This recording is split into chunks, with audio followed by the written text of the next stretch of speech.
fois, professeur Chia, pour l'invitation. Je voulais partager avec vous la problématique de la gestion du cabinet médical, parce que vous savez, nous les médecins, on est toujours sûrs de tout savoir. Hein. On est bon dans tous les domaines et on sait gérer, et malheureusement dans beaucoup de situations, et on le voit avec le professeur Chia au Conseil de l'Ordre, parce qu'on est des élus du Conseil de l'Ordre, le fait que certains de nos collègues ne connaissent pas certains aspects du management fait en sorte que vous pouvez perdre un certain nombre de choses ou ne pas savoir un certain nombre de choses qui peuvent impacter votre pratique. Et je pense que c'est important que vous ayez un certain nombre de données.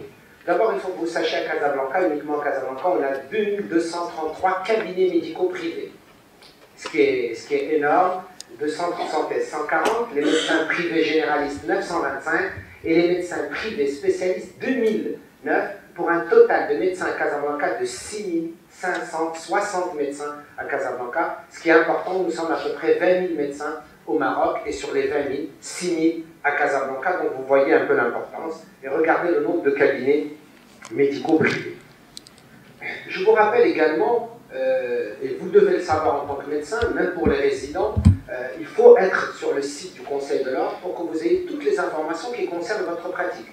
Même les résidents de première, deuxième, troisième et quatrième année, www.cramc.moi, et vous allez voir toute l'information, comment ouvrir un cabinet, une clinique, comment s'associer avec un médecin, comment faire un contrat, comment tous les éléments qui concernent la pratique médicale et tous les textes de loi qui concernent la médecine ou la santé au Maroc, c'est au niveau de votre site, c'est gratuit et vous êtes automatiquement en tant que médecin inscrit au tableau de l'ordre des médecins du Maroc. Et voilà un petit peu toutes les informations que vous avez, en particulier par exemple pour la formation médicale continue, c'est le professeur Chihad qui dirige une commission de formation médicale continue. Donc vous avez toutes les informations donc nécessaires et c'est très très important et vous allez voir que si vous avez le moindre souci, si vous n'êtes pas inscrit au tableau de l'ordre des médecins ou si vous ne suivez pas ce qui se passe au niveau de l'ordre des médecins, vous pouvez ensuite avoir quelques difficultés. Donc voilà un petit peu tous les éléments. Regardez donc la commission formation continue qui est dirigée par Soumia Chia. Un cabinet médical.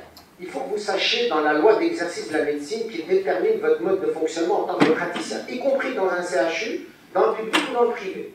Vous avez 24 articles sur la loi 131-13 qui concernent le cabinet médical.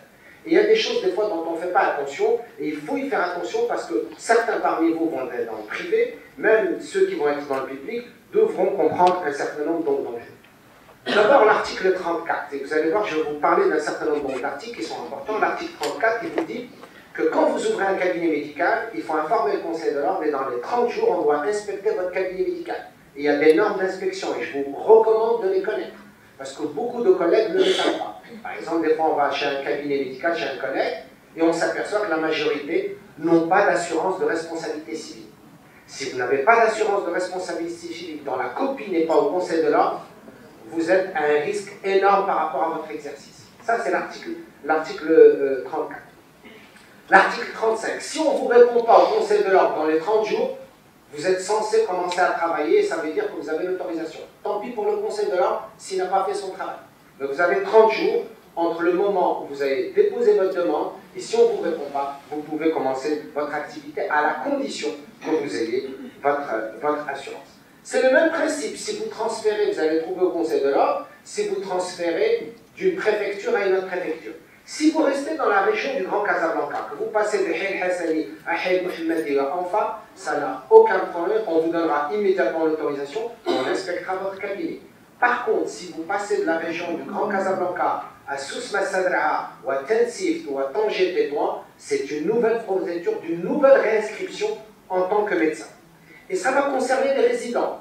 Quand vous êtes au CHU de Casablanca, et parce que vous adorez la région de Zagora, et on vous a envoyé à Zagora, par exemple, ou à Aït Bougoumez, eh bien, il faut aller s'inscrire donc là-bas, il faut quitter donc, le CHU de Casablanca, vous passez du secteur public universitaire au secteur public tout court ou au secteur privé. Ça, c'est l'article 1. L'article 37 aussi, on le rappelle, ça peut vous sembler évident, mais vous n'avez le droit d'avoir qu'un seul cabinet. Et vous avez le droit d'avoir une seule spécialité. Imaginez que vous soyez dermatologue et en même temps chirurgien. Ça existe dans certains pays. Ben, vous devez choisir. Vous pouvez être dermatologue Rien n'empêche que vous soyez dermatologue et infectiologue. Mais vous n'avez le droit d'exercer qu'une seule spécialité. C'est vous qui choisissez. Il faut informer le conseil de l'ordre. Mais vous ne pouvez pas pratiquer donc les deux autres. Et évidemment, sur le même territoire.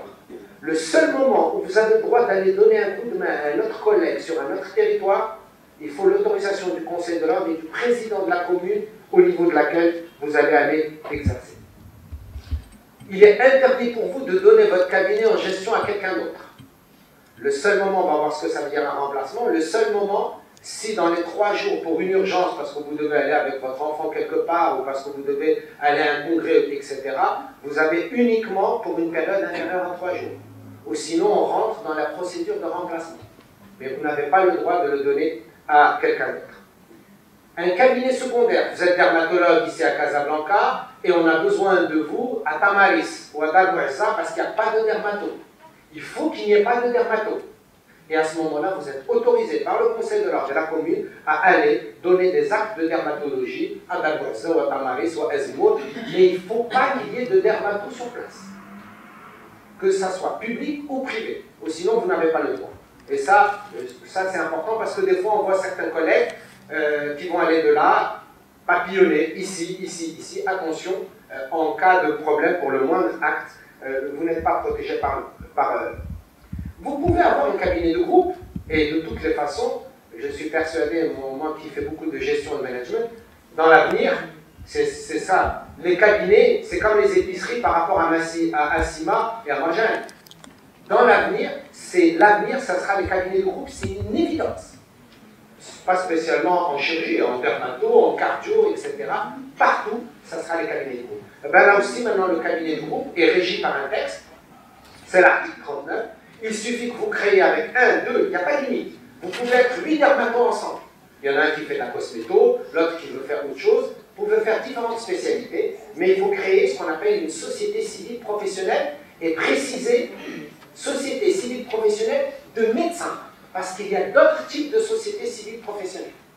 Préciser de médecins et vous avez le droit d'exercer. Mais par contre, la loi, qu'est-ce qu'elle dit? Vous êtes, disons, 3, Hakim al-Shiri, Soumia Shihab, Jafar Hikal, on est tous 3, mais par contre, on doit avoir des patients différents et on doit avoir des actes différents et des responsabilités différentes. Ce n'est pas en commun, la responsabilité n'est pas commune. On peut faire en commun une secrétaire, on peut faire en commun utiliser un outil, un laser en commun, mais nous n'avons pas le droit d'avoir en commun un patient. Ça sera mon patient, mais je peux demander l'avis de Benchir ou l'avis de Chihab. Mais ça sera mon patient. Pourquoi? Vous allez voir pour des raisons fiscales tout à l'heure.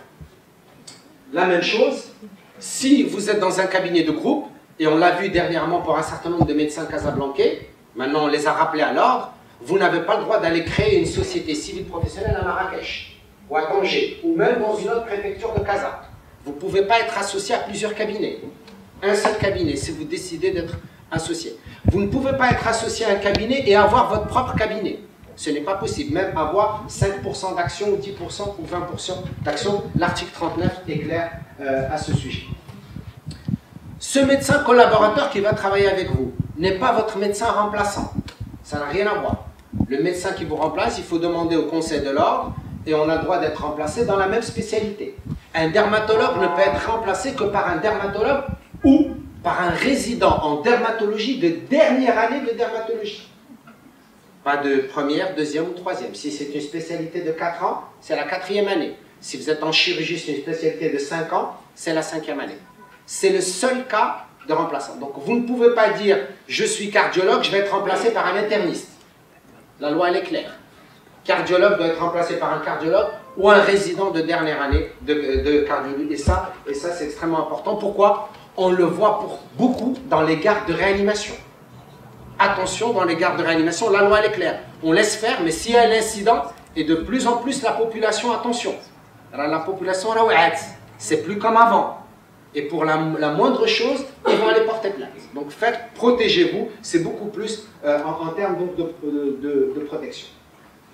L'article 42, là aussi, vous pouvez être dans votre cabinet, vous faire assister par un collègue ou un confrère. Ça, c'est pas interdit par la loi. Mais le fait d'être assisté, ça reste votre patient. Et vous devez, si c'est pour assister pour une période, il faut en informer le conseil de l'ordre. C'est quoi la période? S'il dépasse 3 jours.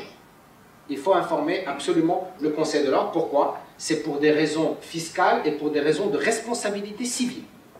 Et il faut être assuré, attention. Et on le constate. Vous allez avoir des collègues. Je vois par exemple un dermato qui va aller dans une clinique faire un acte. Il faut que vous ayez votre assurance de responsabilité civile. La clinique dans laquelle vous allez exercer doit avoir également son assurance de responsabilité. Si le dermato fait un acte d'esthétique par exemple, et qu'il y a un souci, vous êtes responsable, mais le directeur de la clinique est également solidairement responsable. Si moi, population, vous m'avez fait un peeling et vous m'avez raté, je ne suis plus aussi beau qu'avant, eh bien, je vous demande 2 millions de dirhams, parce que maintenant, avant, on demandait 20 000, 30 000 dirhams. Maintenant, la population demande 2. Dernièrement, on a un collègue à qui on a demandé 8 millions de dirhams. Donc, faites attention, les amis. Ce n'est pas une plaisanterie. Et donc, si on m'accuse, moi, de 2 millions de dirhams, mon assurance doit payer et le directeur de la clinique doit payer également solidairement pour remplacer. L'assistanat, voilà ce que dit la loi, c'est 90 jours au maximum. Je ne parle pas des médecins étrangers parce que ça c'est un long débat, hein. Je n'ai pas envie de rentrer là-dedans. Je vous rappelle qu'un médecin étranger ne peut pas exercer au Maroc plus de 30 jours et s'il exerce 30 jours, il faut qu'il ait l'autorisation du Conseil de l'Ordre et de la clinique qui l'accueille et démontrer qu'il n'y a aucun médecin marocain qui est capable de faire l'acte qu'il est venu faire. Au Maroc, je pense que nous avons suffisamment de femmes et d'hommes médecins qui sont capables de faire de très belles choses, à mon sens. Maintenant, s'il y a des choses exceptionnelles qu'on n'est pas capable de faire, il n'y a pas de problème, marhaba les étrangers pour venir faire l'acte qui est nécessaire. Mais en tout cas, dans tous les cas, attention mes amis, il faut absolument avoir une assurance. Autre responsabilité que beaucoup de médecins oublient, y compris les médecins dans les cabinets. On ne le voit pas, pourquoi? Parce que quand on est au CHU, on est protégé. On a le chef de service, on a les profs, on a les profs assistants, on a les résidents, on a tout le monde et on a les infirmières. Quand vous êtes dans un cabinet médical, vous êtes responsable de vérifier le diplôme de votre infirmière. Je vous rappelle qu'une infirmière, c'est une profession réglementée. Qu'est-ce que ça veut dire? Il faut que vous vous assuriez que l'infirmière qui travaille chez vous, elle a l'autorisation du secrétariat général du gouvernement. Je vais vous donner une réponse tout de suite, les amis. 94% des cliniques au Maroc n'ont jamais vérifié. Faites attention, s'il y a un acte de soins infirmier avec lequel il y a des conséquences, vous êtes tenu, c'est clairement écrit dans la loi 131-13. C'est vous le médecin qui est responsable des diplômes d'une personne qui travaille avec vous. Donc assurez-vous que c'est une vraie infirmière. Et pourquoi? Parce qu'on s'est aperçu que dans certaines cliniques, des infirmières n'étaient pas des infirmières mais des aides-soignantes. Je vous rappelle qu'une aide-soignante ne peut pas piquer un malade. Je vous rappelle qu'une aide-soignante ne peut pas faire de soins infirmiers, elle peut faire du nursing. Mais elle ne peut pas faire. Donc ce sont des choses, s'il vous plaît, je vous dis ça, c'est pour vous protéger. Assurez-vous que les diplômes sont valides et on le voit pas mal d'écoles qui vont former des personnes qui n'ont pas les qualifications nécessaires. Et ça, attention, l'article 43, il est clair, c'est votre raison. Vous ne pouvez pas dire, ah moi je ne savais pas qu'elle n'était pas infirmière, ah je ne savais pas qu'elle n'était pas spécialiste, qu'elle n'était pas infirmière de bloc, je ne savais pas qu'elle n'était pas penseuse, je ne savais pas qu'elle n'était pas technicienne de labo. Vous ne pouvez pas dire ça. Vous devez vérifier les diplômes et vous assurer de l'authenticité des diplômes. Autre chose qui est importante, et on le voit de plus en plus dans les plaintes au niveau des conseils de l'ordre, faites attention, un conseil, marquez tout dans le dossier médical. Ce n'est pas opposable si vous avez marqué. Ce sera votre parole contre celle du patient, mais votre parole compte plus si c'est noté dans le dossier. Je vous donne un exemple basique. J'ai prescrit de la corticothérapie.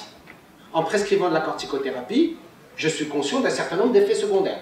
Il suffit d'avoir écrit dans votre dossier que j'ai expliqué au patient les effets secondaires. Vous n'allez pas lui expliquer tous les effets secondaires du paracétamol. Sinon, vous allez passer votre consultation à faire ça. Mais lorsqu'il s'agit de produits particuliers, je donne un exemple. Vous prescrivez beaucoup d'antiacnéiques. C'est très important d'avoir dit, j'ai demandé au patient de faire son bilan biologique. Écrivez-le dans le dossier. Je lui ai demandé des transaminases. Je lui ai demandé. Si jamais, vous savez que maintenant, le patient il peut venir avec un huissier de justice dans votre cabinet en 2 minutes. Il tape à la porte et il dit « Je veux le dossier de Jafar Hakel ». Et de par la loi, il prend le dossier. Si jamais dans le dossier il n'était pas écrit, que vous m'avez expliqué qu'avant de me mettre sous Curacné ou une autre marque, hein, je suis venu en tête, hein, j'ai rien avec Curacné, hein, si je dis ça, il faut absolument que ça soit écrit que vous m'avez demandé de faire un bilan biologique. Ou sinon, attention, vous prenez des risques. Vous devez également mettre le nom, le prénom du patient, etc. Et vous avez une obligation légale pour les enfants qui ont 12 ans et moins. C'est une obligation légale. Il faut absolument mettre le nom, le prénom et son âge. Si vous oubliez l'âge de quelqu'un qui a 48 ans, ce n'est pas pénal. Mais si vous oubliez l'âge d'un enfant de moins de 12 ans, ça c'est pénal. Des choses aussi basiques. Attention, autre chose qu'on ne peut pas savoir de plus en plus maintenant, vous savez quand il y a une loi qui est là, tout le monde peut la lire. Les journalistes peuvent la lire, les avocats peuvent la lire. Si vous n'affichez pas vos honoraires et les tarifs de vos prestations, attention, là aussi, vous ne respectez pas la loi. Vous n'êtes pas obligé de le mettre sur une affiche en 4x3 et qui est lumineuse. Hein, de dire, moi, dermato, c'est 900 dirhams la consultation. Vous n'aurez pas grand monde. Donc, on va être un peu discret. Mais par contre, vous devez avoir un classeur dans votre cabinet. C'est ce que je vous conseille de faire. D'avoir un classeur en disant, consultation normale, 300 dirhams, consultation avec ça, acte, et vous le mettez au classeur. Et vous êtes censé avoir dit, bon, voilà au patient, voici mes tarifs, etc. De la même manière, vous êtes censé dire, est-ce que vous avez un code INPE ou non? Est-ce que vous êtes avec l'AMO ou pas du tout? C'est votre droit de ne pas y être. C'est votre droit de dire, moi, je ne suis pas un âne. C'est votre droit. Mais par contre, il faut le préciser au patient. C'est le droit du patient de savoir si oui ou non vous avez un code INPE. Encore une fois, dans la loi, ce n'est pas écrit qu'il faut l'afficher en 4x3. Mais dans la loi, au moins, il y a un classeur dans votre cabinet, à côté de votre assistante, où il y a tous ces éléments qui sont marqués. Attention, c'est une obligation légale. Les étudiants en médecine, est-ce que les étudiants en médecine peuvent pratiquer? Oui, si vous avez passé vos cliniques. Il faut avoir passé les cliniques, mais dans un cabinet de médecine générale. Cabinet de médecine générale. Comment? Non, c'est strictement interdit, c'est uniquement cabinet de médecine générale après avoir passé les cliniques. Vous pouvez le faire avant la soutenance donc de la thèse, ça c'est l'article 47. Par contre, les résidents en dernière année, il n'y a aucun souci, vous pouvez remplacer dans un cabinet de médecine générale ou dans un cabinet donc de spécialité, mais par rapport à votre spécialité. Attention, ça c'est assez clair. Là aussi, encore une fois, pour les remplacements, vous ne pouvez pas faire des remplacements tout le temps parce que ça devient trop facile. Encore une fois, c'est 30 jours et discontinu et avec au moins des périodes qui sont séparées donc d'un mois. Est-ce qu'on a le droit de remplacer pendant longtemps? Le maximum, il faut que vous sachiez, c'est 2 ans. Pour les gens, si vous décidez de démarrer une spécialité, vous aviez déjà un cabinet, vous êtes médecin généraliste, vous avez déjà un cabinet, vous avez le droit d'être remplacé pendant le maximum de temps de votre formation, c'est-à-dire 5 ans. C'est 4 ans pour une spécialité en dermato, mais vous pouvez rajouter 1 an supplémentaire. Et vous avez le droit de donner votre cabinet en remplacement. C'est le seul cas, 5 ans. Si, il y a un de nos collègues qui est décédé, ça peut arriver. Sa famille, ses enfants peuvent donner à un collègue en gestion un maximum de 2 ans. Pas plus. Et à ce moment-là, le Conseil de l'ordre devra fermer le cabinet et dire « c'est pas possible » ou le donner à un autre collègue. Donc tous ces articles, voilà les 2 années donc consécutives. Alors comme je vous ai dit tout à l'heure, c'est jusqu'à l'article 58. Voilà, ça c'est si vous suivez une spécialité médicale, vous avez le droit donc pendant 5 ans, à condition bien sûr d'être inscrit au tableau de l'ordre donc des médecins. Et Allah yahfad, quand il y a un collègue qui est malade ou qui a une incapacité, là aussi, le maximum autorisé, c'est 2 ans. Voilà un petit peu tous les éléments qui concernent la problématique qui est liée aux aspects légaux, c'est-à-dire au niveau donc, de la loi par contre. À chaque fois, bien entendu, il faudra en informer le Conseil de l'ordre. Ça, c'était, mes amis, les aspects purement légaux qu'il faut que vous connaissiez. Nul n'est censé ignorer la loi. Et encore une fois, si vous n'avez pas le temps, c'est très simple. Vous rentrez au site du Conseil de l'ordre des médecins, c'est votre conseil, hein. C'est à vous, hein. C'est pas un commissariat de police, hein. Le Conseil de l'ordre, c'est votre conseil, c'est votre droit, vous payez vos cotisations et c'est votre droit d'avoir là. Vous rentrez au site et vous téléchargez toute l'information qui est nécessaire. Donc s'il vous plaît, protégez-vous et regardez un petit peu les conditions d'exercice. Alors, en pratique, qu'est-ce que ça veut dire? En pratique, il faut que vous sachiez que l'environnement a changé. Mes amis, c'est fini l'époque où les médecins c'était la Villa Alfa et la Porsche Cayenne et le sac Gucci chez les femmes. Faites très attention. Chanel, c'est mieux que Gucci. Ok, allez, on va aller pour Chanel, Louis Saint Laurent, ce que vous voulez. Deuxième chose importante, et ça vous concerne, la formation médicale continue. Je pense que j'ai eu plein de débats avec le professeur Chihab.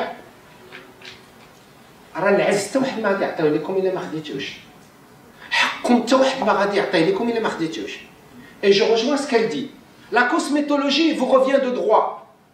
Il y a un certain nombre de domaines dans la dermatologie, ça vous revient de droit. Mais si vous ne le prenez pas, et vous faites la politique de la chaise vide, qu'est-ce qui va se passer? Eh bien, ce sont d'autres spécialités qui vont le prendre. Au-delà de l'aspect scientifique, c'est aussi un gagne-pain, dans le beau sens du terme. J'ai dit un gagne-pain, je n'ai pas dit un gagne-croissant, schneck, gâteau à la crème. J'ai dit un gagne-pain, de base, et on va le voir tout à l'heure dans la gestion du cabinet, dans quelques instants. Donc, au contraire, je préfère que vous soyez, vous, des formateurs de médecins généralistes à ne pas faire des bêtises, plutôt que de laisser des gens faire n'importe quoi avec un impact sur la population, mais surtout un impact sur votre spécialité.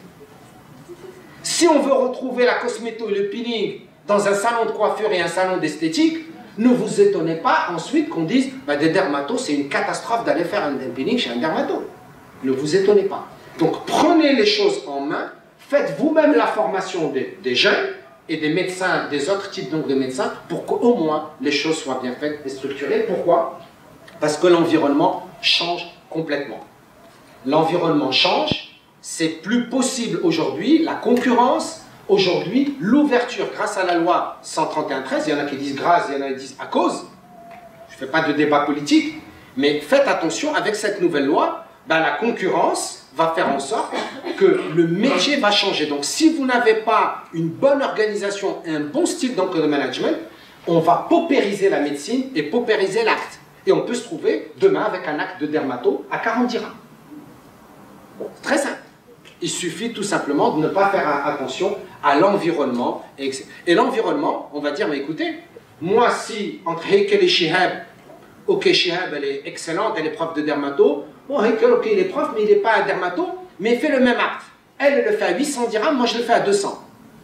Comment est-ce que le patient va discriminer entre nous deux? Wallah, même chez Heikel, 200. Hein, 200. Même s'il dit, Chihab le fera mieux que Heikel. Mais avec la marge où elle va faire un peu mieux, est-ce que ça vaut la peine de payer 600 dirhams de plus? Donc il faut faire très attention, l'environnement est en train de changer. Et si vous ne vous appropriez pas ça... Le problème, c'est qu'on a beaucoup de dermatologues qui font beaucoup de cosmétos. On a également des esthéticiennes qui sont bien formées. Mais le problème, c'est qu'il y a des choses qui se font dans des cabinets de kiné, qui se font dans des salons, oui, dans des après-midi, des gestes de cosmétiques, exact, des gens qui viennent de l'étranger injecter et repartir, et nous, on peut les aider. Oui. Et surtout pour les étrangers, je peux vous dire que le professeur Chihab, à chaque fois aux réunions de conseil de l'ordre, elle tape sur la table, et on est en train de travailler sur ça pour essayer tous ces fameux diplômes ou quoi que ce soit qui ne sont pas structurés à partir d'une institution reconnue au Maroc, ça sera terminé. C'est fini. Malheureusement, avant, c'était le cas. Alors, je vous signale que votre environnement aussi a complètement changé. Si vous ne donnez pas la notoriété également, au niveau de la société, je ne sais pas, est-ce que vous avez plusieurs sociétés scientifiques, la Société marocaine de dermatologie, aujourd'hui, il y a beaucoup d'opportunités, mais vous avez également un certain nombre de points faibles, et le point faible, c'est le manque d'organisation, l'absence d'outils donc de gestion, et l'absence donc de suivi. Alors, autre chose importante pour les gens qui sont dans un cabinet médical, on n'a pas l'impression, mais il y a des normes, gérer un cabinet, c'est comme une entreprise. Hein, vous avez votre infirmière, vous avez votre agent de sécurité, vous avez votre femme de ménage ou le technicien de surface, hein, maintenant on appelle ça des techniciens de surface. Bah, c'est une petite entreprise. Bah, il faut savoir gérer cette petite entreprise parce que sinon vous allez voir, hein, aussi au niveau des impôts, au niveau donc, de la réglementation, il y a un certain nombre donc, de choses.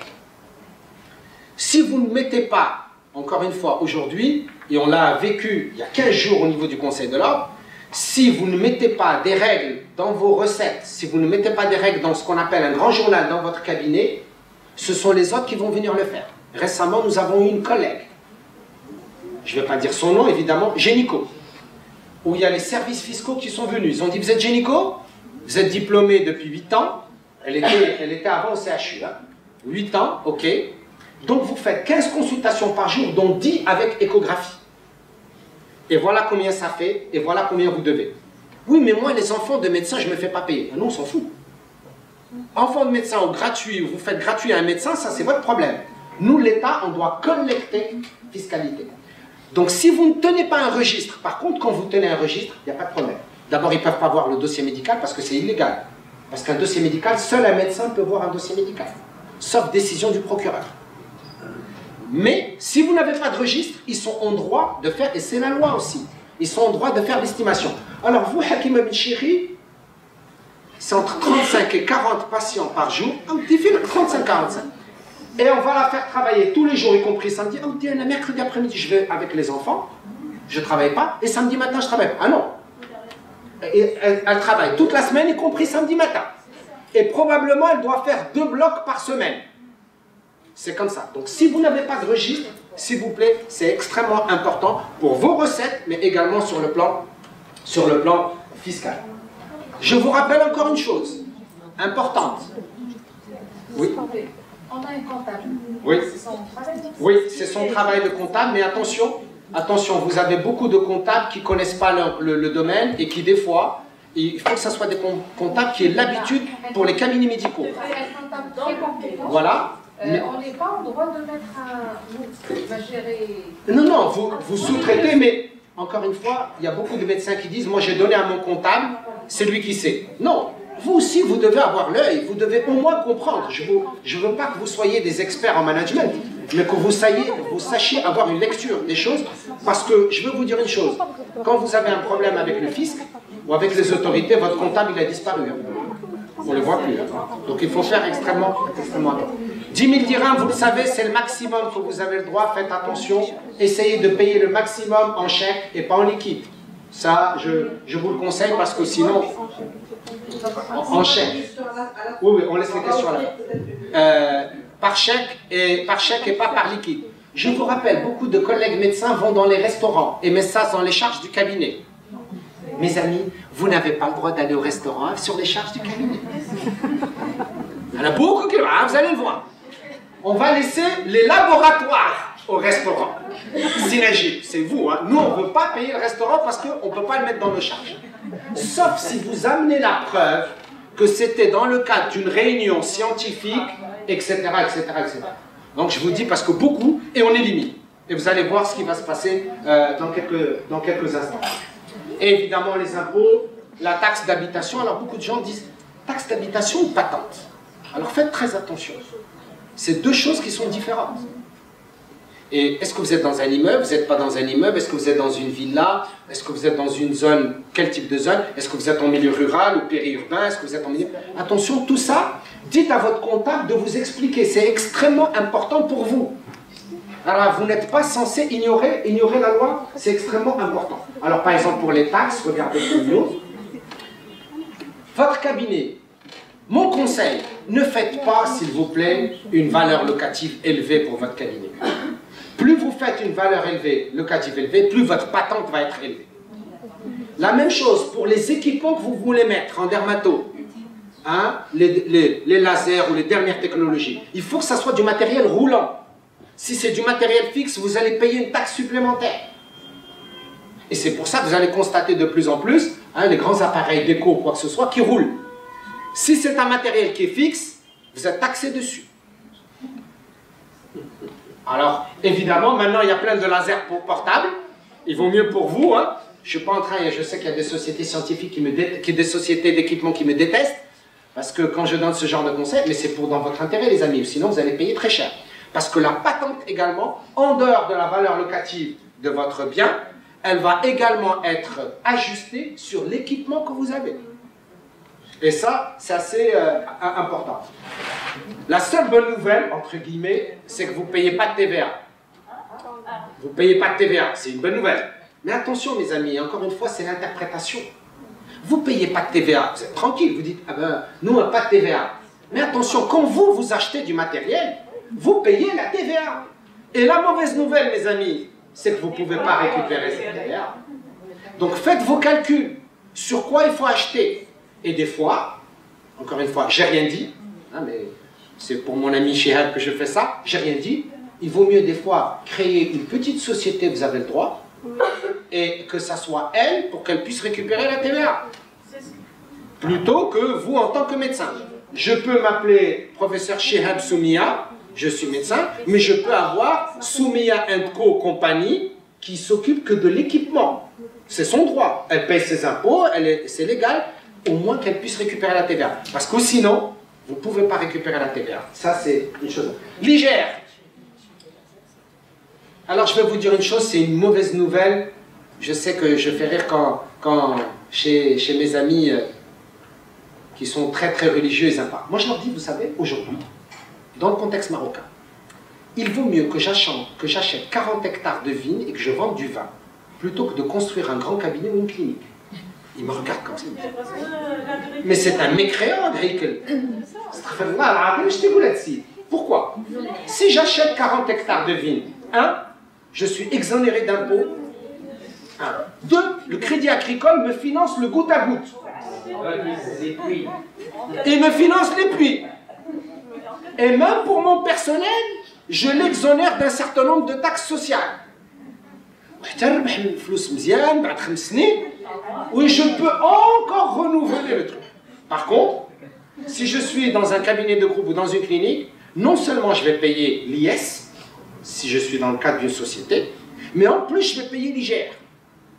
Et donc je suis doublement taxé. Donc contrairement à ce qu'on croit que tous les médecins sont des voleurs et tous les médecins gagnent beaucoup d'argent, alors des fois la situation est beaucoup plus compliquée que ça.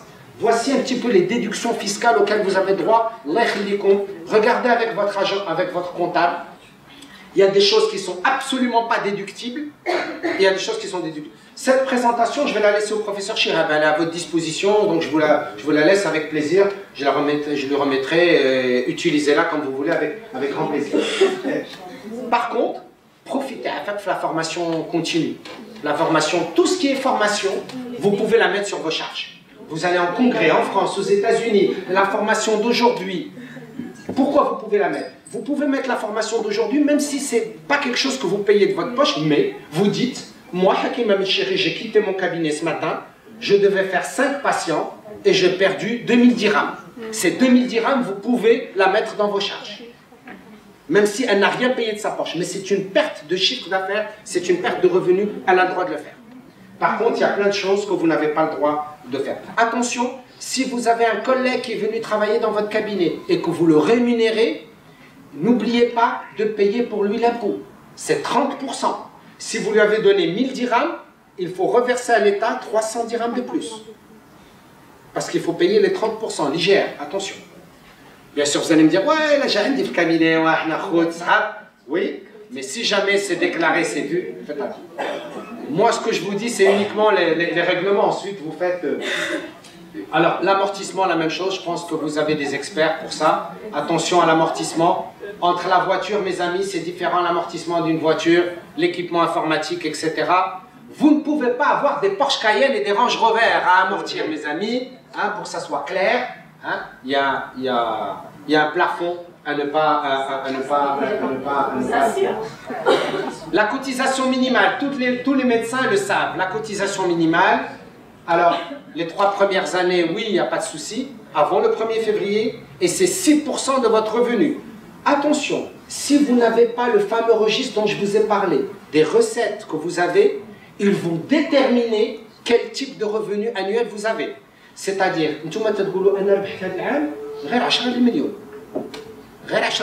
vous allez payer 6% sur 10 millions. Sauf que ça, c'est votre déclaration. Ils vont arriver au mois de juin et ils vont faire l'ajustement.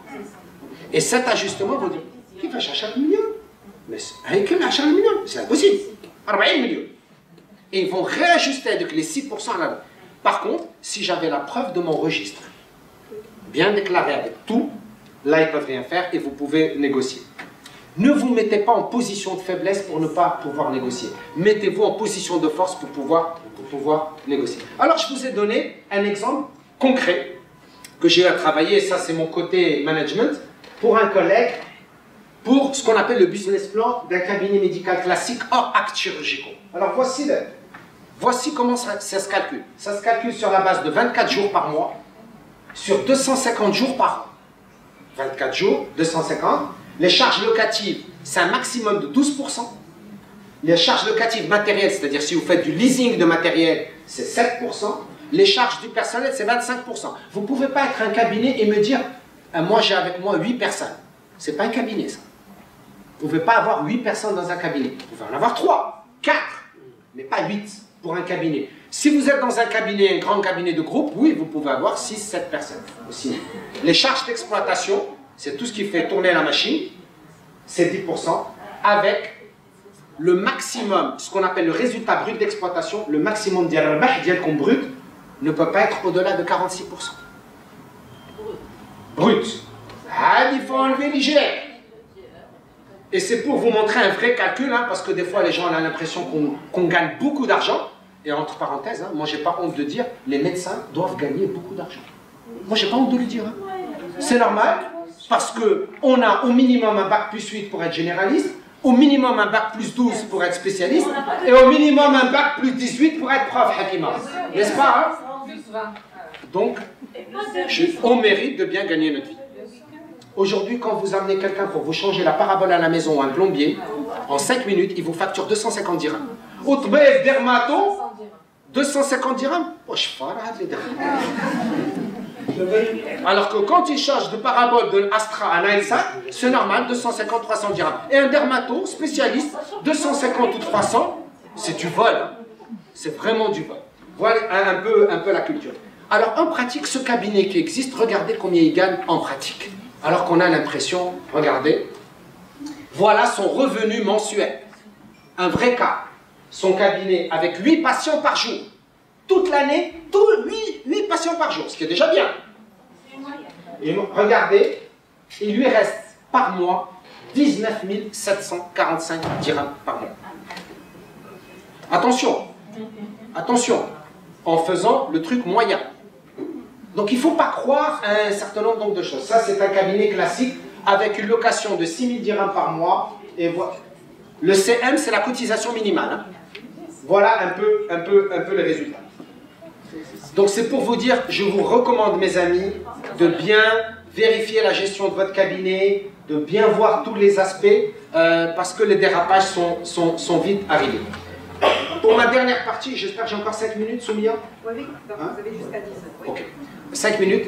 Aujourd'hui, et je vous conseille, un des moyens de management et qui vous permettra encore de mieux gagner votre vie, c'est les outils connectés. De plus en plus, le e-health et le e-médecine. Et les jeunes résidents, et vous devez vous inscrire là-dedans. Vous savez que par exemple maintenant, en Grande-Bretagne, et particulièrement en Écosse et en Irlande, il y a plein de consultations qui se font en ligne. En ligne, hein, vous savez, hein, ça y est, c'est...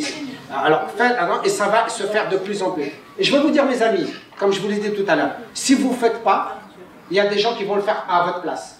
Il suffira que moi je montre une lésion, un psoriasis, sur un écran, en ligne directe à Bombay ou dans une autre ville, et j'ai un dermato à 3000 km qui va donner le diagnostic et me prescrire quelque chose à distance. Si vous ne le faites pas, il y en a d'autres qui vont le faire à votre place. Aujourd'hui, il y a les radiologues, s'il y a des moyens maintenant de facturer.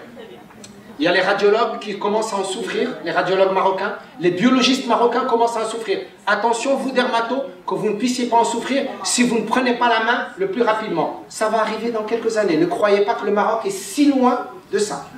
Pour la télémédecine, etc.